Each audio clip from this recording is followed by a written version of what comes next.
तब पिछले क्लासेस में जो कुछ मैंने बातें किया था, अब उन्हीं सारी चीज़ों को ध्यान में रखते हुए मैं कुछ और आगे की बातें करूंगा।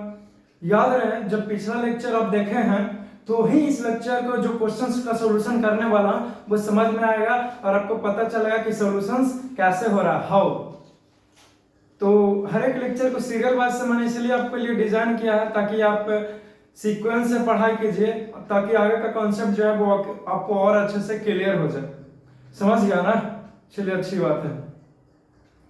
अब देखो, इस क्वेश्चन को सोल्व करने का बहुत ही आसान तरीका है। आपको हीटिंग इफेक्ट ऑफ करंट के बारे में बताया है, उसी के आधार पर ये जो क्वेश्चंस है इसको डील करेंगे। तो नो प्रॉब्लम, लेट अस सी। समझ गए? तो first of all I am discussing about this questions.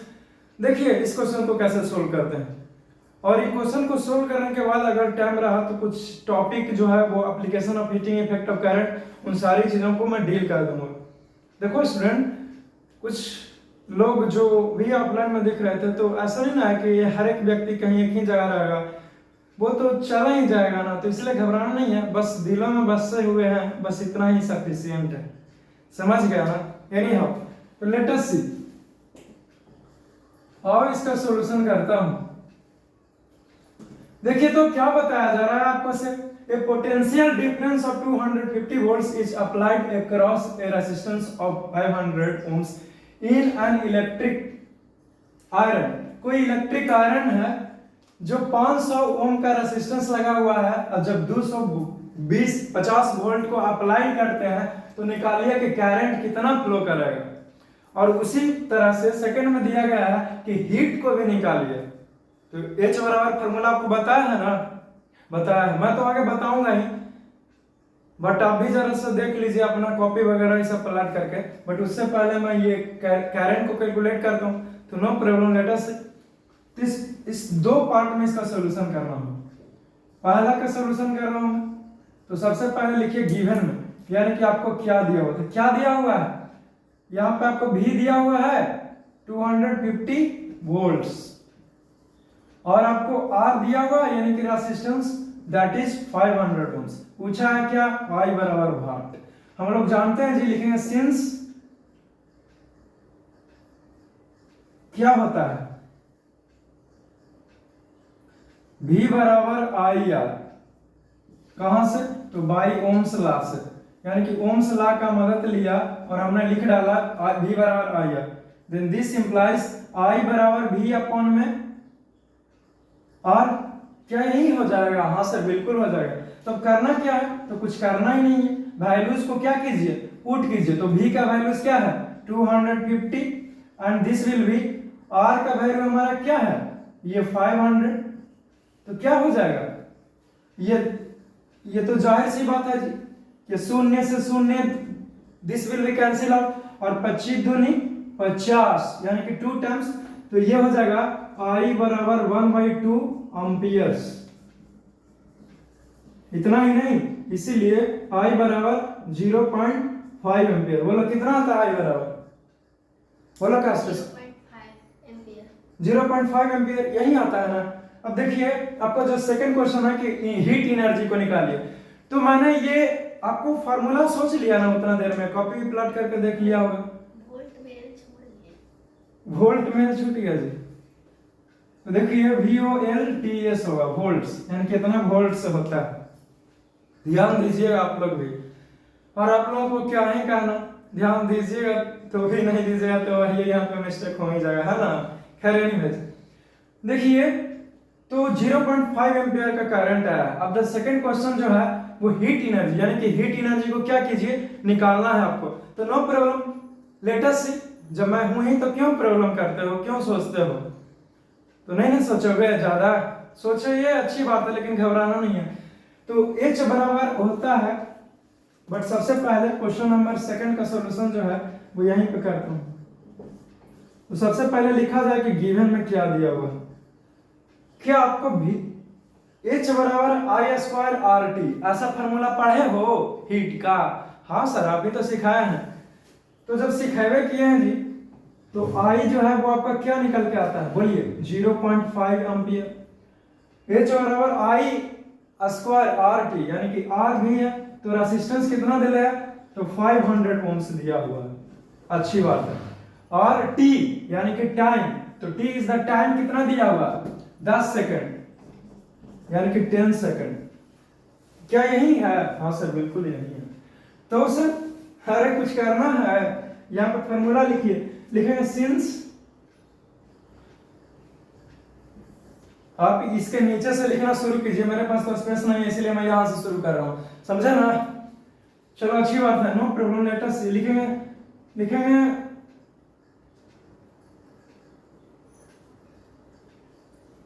लिखेंगे सिंस h बराबर आई स्क्वायर आर टी, कैसे, तो by joules law, Joule's law, Joule's law of heating के मदद से मैंने ये लिखा। चलिए अच्छी बात है, पूरा लिख दो नहीं तो, लॉ ऑफ हीटिंग। चलिए ठीक है, तो अब कुछ करना है जी, वैल्यू पुट करो आई का, आर का, टी का, तो आई पता है, आर पता है, टाइम भी पता है, तो यहाँ पे वैल्यू रखेंगे तो एच नहीं निकाल जाएगा, निकाल जाएगा सर, तो रखिए ना और कीजिए ना। तो इसीलिए एच बराबर आई कितना है बोलिए, 0.5, यानी कि 0.5 का स्क्वायर चढ़ जाएगा ये, गुने में है आर कितना है बोलो 500 ओम्स, 500 ओम्स लिख दिया हमने, अच्छी बात है, इनटू टाइम कितना है 10 सेकंड, तो 10 लिख दिया हमने। अब क्या कीजिए, कैलकुलेट कीजिए, ये हो जाएगा 0.5 इंटू 0.5 क्या हो जाएगा 0.25, और ये देखिए 500 इंटू 10, समझ गया ना। तो एच बराबर ये आ जाएंगे तो ये 100 हो जाएगा ना, दो शून्य से दो शून्य कैंसिल, तो ये क्या हो जाएगा एच बराबर 25 का 25 पचे 25 से, यानी कि 125 गुना 10 जूल्स, यही हो जाएगा। तो एच बराबर क्या हो जाएगा इतना 50 जे, and this is your answer. ये भी आंसर, ये नहीं, ये आपका आंसर फर्स्ट हो गया स्टूडेंट, पहला क्वेश्चन का सॉल्यूशन, और ये आपका आंसर सेकंड हो गया। तो आपने देखा, इसे लिखिएगा अच्छे से लिखिए, समझ गया ना, मैंने तो सॉल्यूशन आपको कर डाला। अब देखो इस क्वेश्चन को जितना भी था मैंने कवर कर लिया है, आई होप आपने समझा होगा। अब नेक्स्ट क्वेश्चंस की ओर मूव करता हूं, समझे। तो आइए चलिए देखते हैं कि नेक्स्ट क्वेश्चंस क्या होने वाला है। तो नो प्रॉब्लम, लेट अस सी। प्रीवियस क्वेश्चन को देख लिया है, बट अब इस क्वेश्चन को सॉल्यूशन करते हैं। ये क्वेश्चन भी इंटरेस्टिंग है, बट थोड़ा सा स्लाइटली प्रीवियस क्वेश्चन से अलग है कुछ, बट निकालना है वही एच ही निकालना, यानी कि हीट एनर्जी को ही निकालना है। तो no problem, let us see. अब देखिए, calculate heat produced when 96,000 coulombs of charge is transferred in 1 hour. अगर 1 घंटे में 96,000 का क्या होता है जी, कूलम ऑफ चार्ज फ्लो करता है through a potential difference of 50 volt, यानी कि 50 वोल्ट का पोटेंशियल डिफरेंस।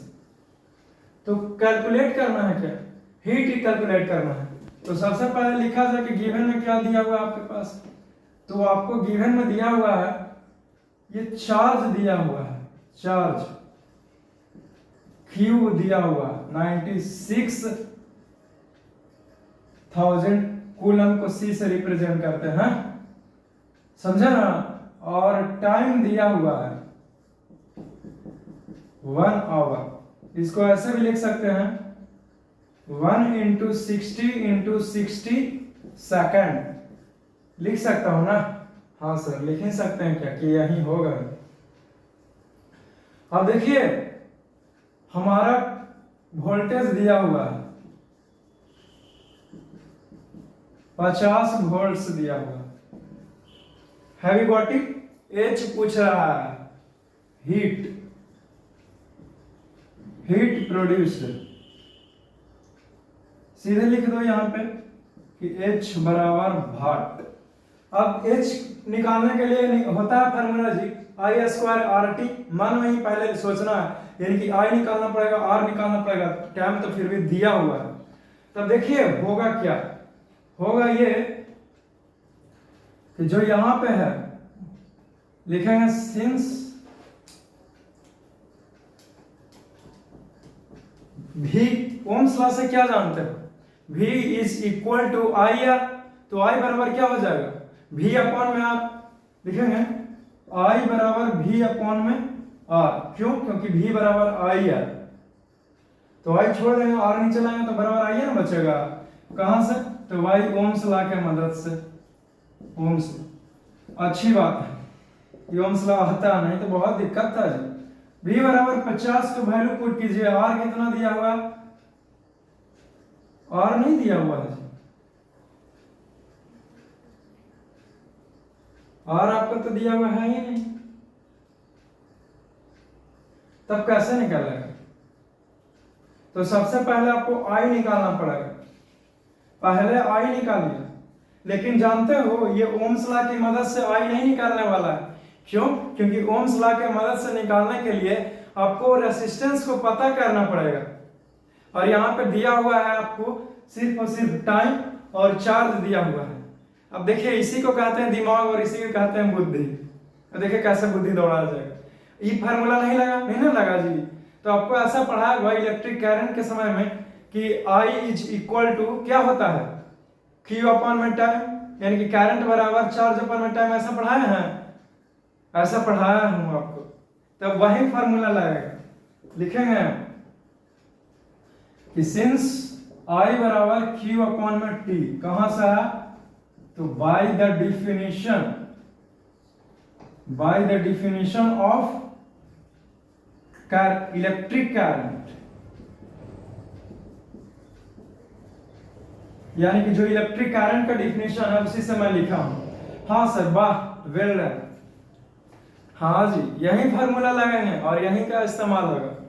तो देखिए अब Q दिया हुआ आपको 96,000, टाइम भी पता है 60 into 60, this will B cancel and this will B cancel, तो बोलिए क्या हो जाएगा? ये I बराबर 96 0 इंटू ये हो जाएंगे 36,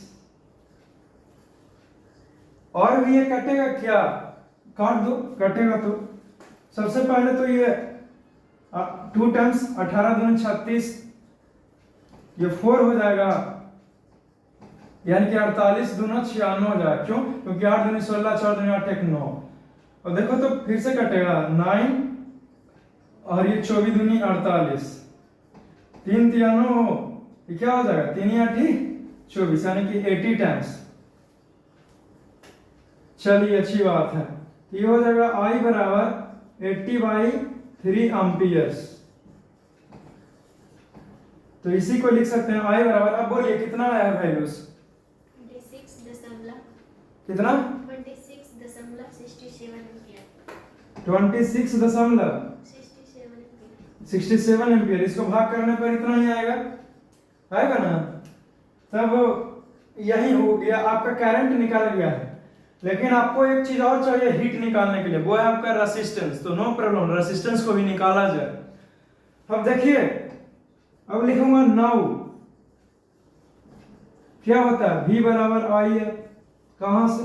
बाई ओम्स लॉ से होता है ना जी। तो दिस इंप्लाइज R बराबर क्या हो जाएगा? V अपॉन में I, तो इसीलिए R बराबर V कितना है? बोलो 50। I कितना दिया हुआ है? I तो अभी भी निकाले किए हैं, ये निकाले हैं, यानी कि 26.67 एम्पियर।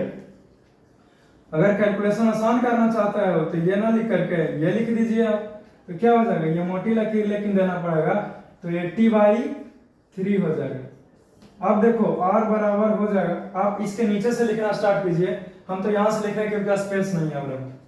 तो R इक्वल टू क्या हो जाएगा? 50 गुना 3/80, ये कैंसिल हो गया, तो R बराबर क्या हो जाएगा? बाई 8 ओम। इसको भाग देना पर कुछ आ जाएगा क्या? बोले कितना है? 1.87 क्लियर होता है। वैसे भी एक टाइम 2 टाइम तो लगेगा नहीं, एक टाइम भाग देंगे तो 8, और फिर तो 7 बचेंगे, तो 7 नहीं लगे तो 7 पर 0, तो 8 64, 8 नंबर 63, क्योंकि अगर 15 में से 8 गया तो 7 बचेंगे, तो 7 पर 0 करेंगे, 8 64 हो ही गया जी। तो 8 नंबर तो 72 हो जाएगा ना, यानी कि 9 टाइम्स तो 9 टाइम्स तो लगेंगे ही नहीं, 80 टाइम्स तो 87। सही है calculation, well done, very good. अब देखिए आपको और आगे बताता हूं। आपको करंट पता चल गया है, इतना है, आपको रेजिस्टेंस पता चल गया, इतना है, तो अब किसका इंतजार है? हीट का, हीट का। तो आप इसके नीचे से ये लिखेगा, अब फिर इसके नीचे से लिखना स्टार्ट करना, जो मैं यहां से लिखवाने वाला हूं, यहां से H हीट, क्योंकि यहां तो स्पेस नहीं, बॉर्डर भर गया, समझे ना? तो देखिए लिखेंगे सिंस H बराबर आई स्क्वायर है, ये बढ़िया से लिखिए जरा सा सर। ओहो, आई स्क्वायर आर टी, कहां से? तो by Joule's law, Joule's law of heating, Joule's law of heating के मदद से हमने लिखा है। चलिए अच्छी बात है कि आपने लिख दिया सर। तो ये क्या हो जाएगा? H बराबर आई कितना है बोलो, कितना निकल के आया है? ये 26.67 का स्क्वायर बैठाइए, गुना आर कितना है बोलो? 1.87। हमारा ये टाइम कितना है? 60 इंटू 60, तो लिखिए 60 इंटू 60। अब देखिए H बराबर, इसको गुना करना होगा जी, तो 26.67 इंटू 26.67 गुना 1.87 इंटू ये कितना हो जाएगा? 36 पर 2 0, इतना जूल हो जाएगा।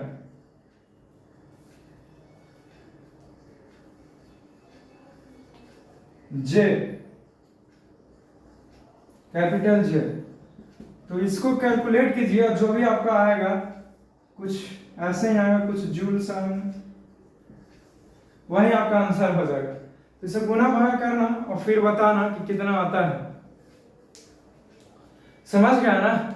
बहुत ही आसान था, सिंपल था, और मैंने इस क्वेश्चन का सॉल्यूशन किया। तो सर क्या इसको ऐसे ही छोड़ेंगे? बोलो कितना आता है गुना करने पर? H बराबर 47 88 4 00 जूल्स। चलिए अच्छी बात है, इतना ही जूल्स आता है। तो ये आंसर भी हो गया, बट कोई लड़का कहेगा कि सर ये जूल्स में आंसर आया है, लेकिन आप किलो जूल्स में लिखिए, है ना? तो जूल्स है तो किलो जूल्स में बदलने के लिए 1000 से भागा होता है, ये तो जानते ही होंगे। तो H बराबर क्या लिख देंगे बोलो?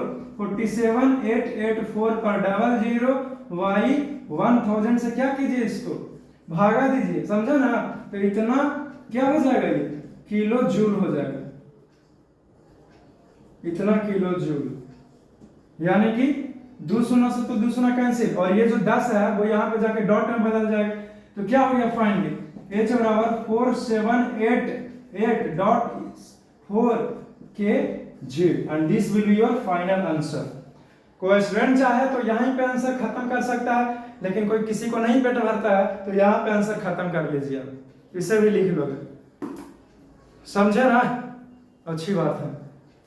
तो इस क्वेश्चन को सॉल्यूशन हो गया है, अब आप इसे एक बार देख लीजिए और उतार लीजिए बुद्धि लगा करके, ऐसे घचपच करके नहीं, बल्कि मैं नीचे ही, आप नीचे सीरियल वैसे लिखते चले जाइएगा, समझ गया ना? कॉपी बचाने के चक्कर में नहीं रहना मेरे जैसे, है ना जी?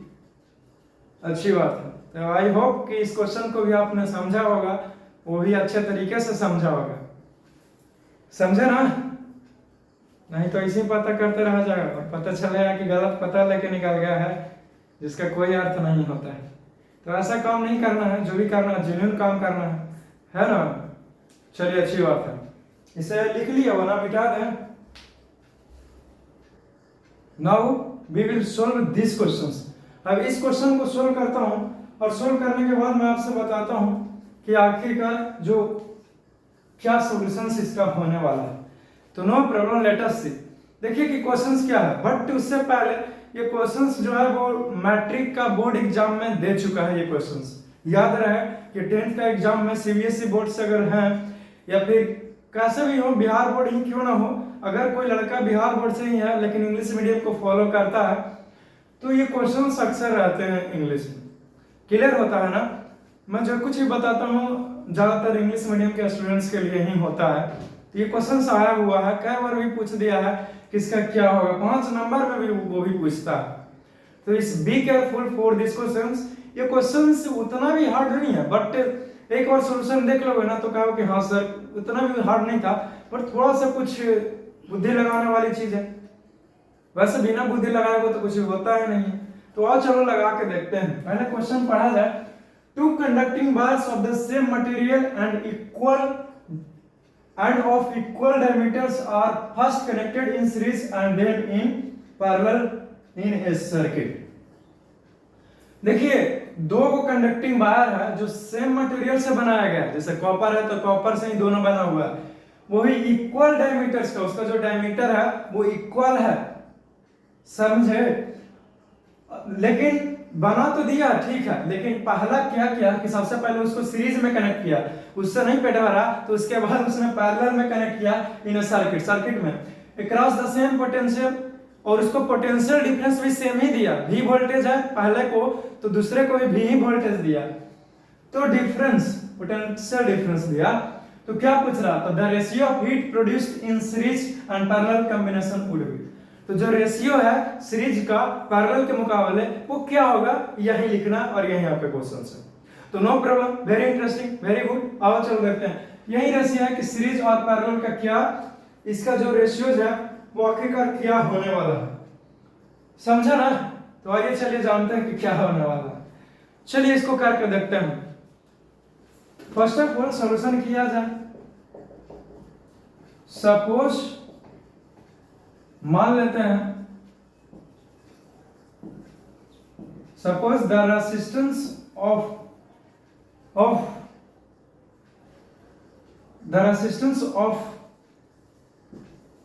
each of the two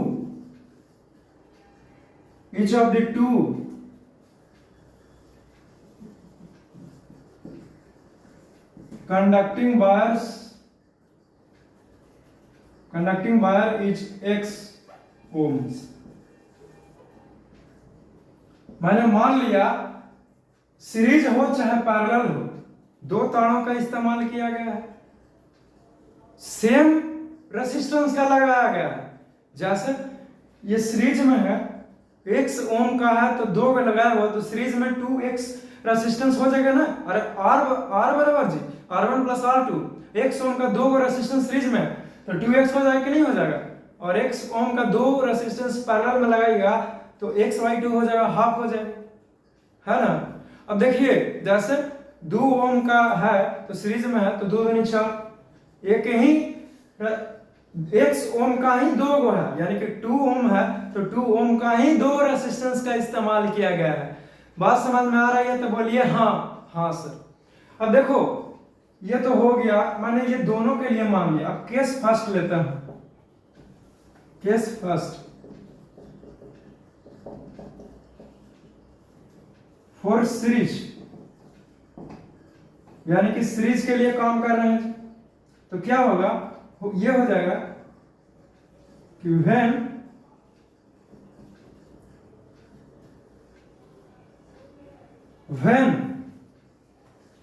जब दो रेसिस्टेंस जो है वो क्या है, अगर वो कनेक्ट है किस चीज में, सीरीज में, तो डबल हो जाएगा कि नहीं?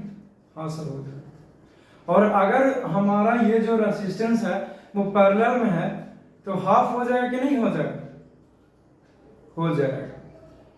तो वही तो करना है, क्यों? क्योंकि 1/x प्लस 1/x क्या हो जाएगा, x दोनों जुड़ जाएगा तो 2x हो जाएगा कि नहीं हो जाएगा?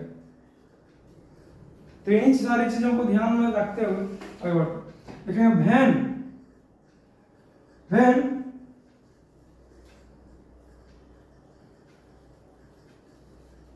when these two resistance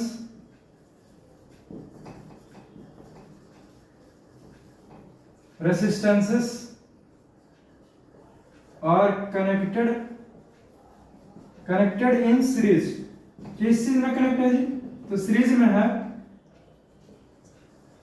then combined resistance, तो उसका कंबाइंड रेसिस्टेंस जो है यानी कि R बराबर क्या हो जाएगा? 2x हो जाएगा। R बराबर हो जाएगा ना। और हीट का निकालना है यानी कि I निकालना है, I तो I ही हो जाएगा। और हमारा जो R पता चल ही गया है और टाइम जो है वो T ही हो जाएगा। तो H बराबर वाट। और लिखेंगे कि सिंस H बराबर I square R into T by joules law. Joule's law के मदद से लिखा है। तो बोलिए H बराबर I कितना आया है? तो I तो निकालना पड़ेगा ना। आइए I को निकालता हूं। देखिए पहले जो है वो इसको ऐसा नहीं लिखो, ऐसे लिख दो स्पेस बचाने के लिए। लिखो आल्सो I बराबर I है एंड क्या है हमारा टाइम जो है वो T ही है। ठीक है, अब लिखेंगे नाउ I बराबर V अपॉन में R होता है क्योंकि V बराबर I R, तो I बराबर V अपॉन में R। तो इसीलिए ये क्या हो जाएगा? I हमारा V कितना है जी? V वोल्टेज V बराबर V ही दिया हुआ है, इसको भी लिखो। R कितना है? तो 2x दिया हुआ है, नहीं 2x दिया हुआ है। तो I पता चल गया इतना एम्पियर होगा, एम्पियर समझे। अब लिखेंगे नाउ H बराबर I square R T by joules law. Joule's law का मदद लिया है, देन इसीलिए H बराबर ये क्या हो जाएगा? बोलिए V अपॉन में 2x का होल स्क्वायर, R का R ही T का T ही हो गया। नहीं R तो हमारा 2x है ना, 2x अभी निकाला है ना, तो R हमारा यहाँ पे 2x ही हो जाएगा। अब देखिए गुना कर देगा अकेले के लिए, ये V स्क्वायर ये 2 है तो 2 दूनी 4 का x स्क्वायर गुना 2x इंटू टी। अब ये जो है वो खत्म नहीं हो जाएगा, यहाँ पे 2x स्क्वायर है, ये क्या हो जाएगा? h बराबर बोलिए ये हो जाएंगे हमारे v स्क्वायर बाई 2x गुना t, इतना हो जाएगा। इसको इक्वेशन फर्स्ट कर दो। This will be our equation first. ये क्वेश्चन पहला हो गया। तो ये H1 निकला हमारा, ये H1 निकाला यानी कि पहला हिट क्या होगा? तो ये निकला। अब इसका रेशियो पता लगाने के लिए हमको H2 निकालना पड़ेगा, है ना। तो देखिए कोई दिक्कत नहीं है, आप फॉर सीरीज के लिए पहले केस ऐसे बना के लिखिए, चाहे लंबा करके, और इसके नीचे से लिखिए जो मैं यहां से लिखा रहा हूं, नहीं तो आप इसके बगल में भी लिख सकते हैं, समझे ना, जैसे इच्छा हो। अब लिखेंगे नाउ केस 2 ले रहा हूं, केस सेकंड 4 पैरेलल के लिए क्या हो जाएगा? जब पैरेलल में कनेक्शन है तब क्या हो जाएगा उस समय? तो देखिए क्या हो जाएगा, लिखेंगे वेन, इसमें क्या लिखो? वेन दीज ना होगा जी, THES,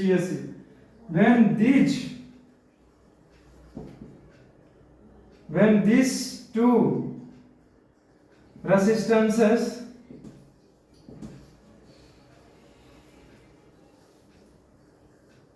are connected in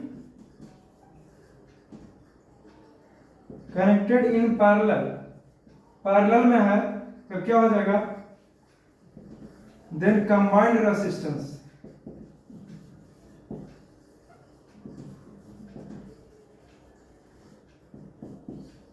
R बराबर x/2 हो जाएगा, समझा?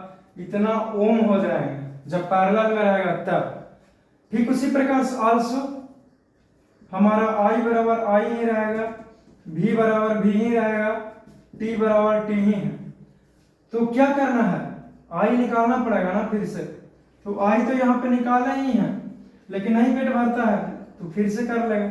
लिखेंगे 9 i बराबर v अपॉन में, i बराबर i कैसे हो जाएगा, i तो निकालना पड़ेगा ना जी, तो इसका नहीं लिखेगा, ठीक है ना। यहाँ पे जब i निकाल ही लिए तो i बराबर i क्यों लिखेगा, i बराबर i नहीं होगा, जरा सा ध्यान दिया कीजिए। हाँ मैं तो अक्सर देता ही ध्यान, क्योंकि मैं ध्यान देने में ही बहुत हूँ। ये नहीं हो तो i बराबर v अपन में, तो v कितना है हमारे, बोलिए v ही है। अब ये मोटी लकीर, तो r कितना है, तो x/2 है। ये क्या हो जाएगा, नीचे वाला ऊपर, ऊपर वाला नीचे हो जाएगा, यानी कि क्या हो जाएगा, ये v इंटू 2/x हो जाएगा, यानी कि 2v/x इतना एम्पियर हो जाएगा। ए एम्पियर लिख देता हूँ, पता नहीं तुम लोग क्या क्या सोच रहे हो, भरोसा का जमाना ना रहा। एनीवेज, तो ये हमारा I निकल गया। तो अब लिखिए H बराबर, H भी निकल जाएगा, H बराबर I स्क्वायर R T, कहां से, तो बाई जूल्स लॉ से, जूल्स लॉ के मदद से। तो H बराबर I कितना है आपका, यह है 2v/x है, इसका स्क्वायर कीजिए, R कितना है, x/2 है, हमारा टाइम कितना है, टाइम t है। तो H बराबर क्या हो जाएगा, बोलिए, ये हो जाएगा 2 दूना 4 का स्क्वायर अपॉन में x का स्क्वायर, ये x ही रह गया, ये 2 ही रह गया, ये टाइम t ही रह गया। अब देखो 2 दूना 4 हो गया, अभी ये x जो है वो x स्क्वायर को खत्म कर देगा कि नहीं कर देगा, कर देगा। तो क्या हो जाएगा, h बराबर 2v स्क्वायर, समझे ना, ये हो जाएगा 2v स्क्वायर और इनटू t बाई, नीचे क्या बचा है, सिर्फ x ही बचा। अब इसको इक्वेशन सेकंड कर दो, इसको इक्वेशन सेकंड कर दो। अब देखिए अब क्या हो जाएगा, अब इसके नीचे का तो स्पेस रहना नहीं दिया, तुम लोग भूखा इतना है कुछ कहें क्या ना। एनीवेज कोई बात नहीं, अब इसके नीचे का जो होगा काम मैं यहां से लिखवा देता हूं आपको, समझा ना। तो सबसे पहले इधर वाला चीज को मेंशन करो, मेंशन किया ना, अच्छी बात है। तो देखो तो यहाँ पे स्पेस बन रहा है क्या, आओ चलो करके देखते हैं।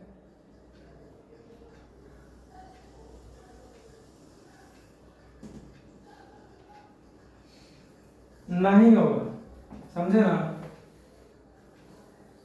आइए यहां से करके देखते हैं, समझे। तो क्या करूंगा कि लिखूंगा कि नाउ, यानी कि अब, dividing equation first by equation, पहला इक्वेशन को दूसरा इक्वेशन से भाग दे रहे हैं, यानी कि क्या हो जाएगा, h1/h2 हो जाएगा। और दिस इंप्लाइज h1/h2, h1 क्या है हमारा, तो क्या निकला, v स्क्वायर इंटू t/2x, तो ये हो जाएगा v स्क्वायर इंटू क्या है, इंटू t/2x, और ये मोटी लकीर हो जाएगा ना, क्योंकि भागा दे रहा है h2। तो h2 हमारा क्या आया है, बोलिए, v स्क्वायर इंटू t/x है, ये है 2v square into t by कितना है, x है, नहीं दिखता है ना, हटूंगा तो दिखेगा। देखिए तो ये क्या हो जाएगा, h1/h2 दिखता है, ये जी स्क्रीन में दिख रहा है, h1h2 आ रहा है, देखो। चलिए देखिए, तब अब आगे का कैलकुलेशन करता हूं, तो ये हो जाएंगे v स्क्वायर इंटू t/2x। अब ये मोटी लकीर का नीचे है, ये वाला मोटी लकीर होता है ना, पढ़े हो ना, बेसिक सब चीज है ये, 6, 7 में, ऐसे 5 में ही बताया जाता है, सब 4 में, 3 में, और कितना एलकेजी में बोल दीजिए ना सर, हाँ बोल दूंगा। एनी हाउ, तो इंटू ये नीचे वाला ऊपर, ये क्या हो जाएगा, x हो जाएगा, x हो जाएगा, लेफ्ट हैंड नहीं हूं, लिख के देखता हूं लेफ्ट हैंड से काम चलता है कि नहीं। तो नीचे हो गया, ये क्या हो जाएगा, ये हो जाएंगे 2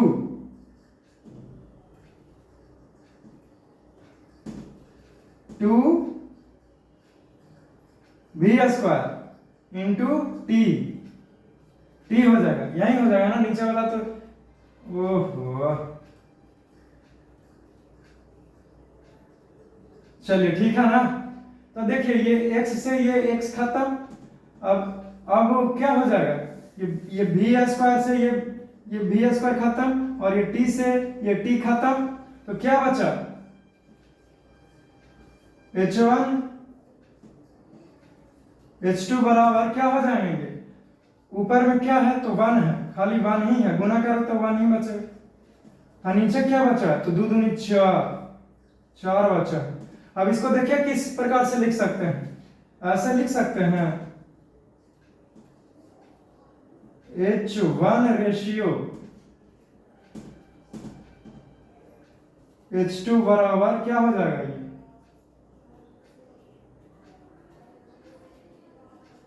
ये हो जाएगा 1:4, यानी कि ये आपका सही है जी, यही आया रिक्वायर्ड रेशियो। कौन सा ऑप्शन करेक्ट है स्टूडेंट, तो option number C is the correct option. इसे लिख रहे हैं hence required ratio of heat is 1:4। तो लिख दो, यहां पे लिख लेगा नीचे में कि हेंस रिक्वायर्ड रेशियो, अरे मैं दिखूं या ना दिखूं क्या फर्क पड़ता है, तुम साथ हो या ना हो, required ratio of heat produced is 1:4, और यही आपका आंसर हो गया। चलिए ठीक है, हो गया। तो इतनी सारी बातों को लिखिएगा, सबसे पहले ये लिखेगा, इसके नीचे ये लिखोगे, फिर इसके नीचे से यहां से लिखना स्टार्ट करोगे यहां तक, समझे ना। तो इस क्वेश्चन को इस प्रकार से बहुत डिटेल में हमने सॉल्यूशन कर दिया है, और ऐसा कुछ भी नहीं रहा कि मैंने आपको से छोड़ने का प्रयास किया। तो इसे लिखोगे फौरन से, समझे। जब आप इस क्वेश्चन को लिख लिए हैं तो टाइम भी बहुत ज्यादा हो गया होगा, इसलिए और ज्यादा बातें करूंगा तो और हो जाएंगे, तो शायद टॉपिक इस लेक्चर में नहीं हो पाए, लेकिन नेक्स्ट लेक्चर जो आने वाला है बहुत ही इंपॉर्टेंट होगा, क्योंकि हीटिंग इफेक्ट ऑफ करंट का जो है उसका कुछ इस्तेमाल इनकी एप्लीकेशन में सिखाने वाला हूँ, समझा ना। अच्छी बात है। तो बस आज के लिए बस इतना ही, बाकी मुस्कुराते रहिए, मिलेंगे तो हंसी मजाक होगा, और नहीं तो बस यहीं से भी स्क्रीन के इस साइड से मैं हंसता हूँ, अब कैमरा के पीछे से मैं स्माइल देता हूँ, अब कैमरे के आगे से, यानी कि मैं आपके स्क्रीन के अंदर से स्माइल कर रहा हूँ और आप स्क्रीन से बाहर से स्माइल कर रहे हैं। एनीहाउ बहुत सारी बातें कर लिया, तो ठीक है सर आप जाइए, अब और आगे बताइएगा ही नहीं। एक दिन हम डायलॉग मारे थे जी कि जाने वाला के कोई रुका है भगवान ने, इसीलिए जाओ पूछो नहीं। तो एक स्टूडेंट थी, गर्ल्स स्टूडेंट थी, वो बोले कि अब टाइम हो गया था, हम क्या हम जाते हैं जी। तो हमारा डायलॉग हमारे ऊपर मारे कि ठीक है सर जाइए, सर जाए वाला के नहीं रहता। एनीहाउ क्योंकि डायलॉग भारी ही पड़ जाता है मेरे ऊपर ही, खैर कोई बात नहीं, सब सहेंगे। ये नहीं, आप जब गुस्सा करूंगा तो आपका भी सहना होगा, ठीक है ना। हमेशा मोहब्बत ही करूंगा तो आपको एक दिन खुद ही नफरत हो जाए ना। एक सॉन्ग भी था, क्या से था कि हाँ इतना ना करो तुम प्यार कि दिल तोड़ना ही पड़ जाए। ये नहीं हो तो ठीक है, मिलेंगे कोई नेक्स्ट क्लास में, तब तक के लिए मुस्कुराते रहना है और टेंशन नहीं लेना है, बाकी की तो मैं बातें करते ही रहूंगा। क्लियर होता है, चलिए।